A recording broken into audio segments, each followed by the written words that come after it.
Jamaica Watch fixing This. engines that refused to start, but now there's nothing left to repair.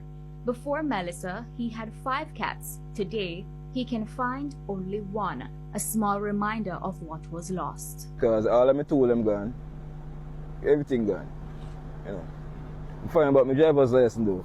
That's a good thing. I find about my driver's license and a couple of other documents. So I'm secure, but man, I never prepared for nothing like this. Just living in my car behind the house. Because the whole of the house blow down. So I'm just living in the car. Just make the car alright so I can live in it.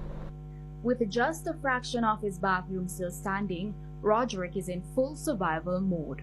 Clinging to what little remains, even the juice is swept away by floodwaters just so he can drink. For another resident and his spouse, a car too became their lifeline. Cushions offer a small measure of comfort, tins of food provide what little sustenance they can find, but the reality is unmistakable. What they truly need is a roof over their heads. But at the shelters, the night has a different pulse. So it's not only food. So just imagine that situation. Especially when rain fall and nighttime come and mosquito and different personality in one, and just imagine the situation. They're crazy. In the midst of the darkness, police officers thread the avenues like a steady heartbeat, walking shoulder to shoulder, guarding the city's pulse.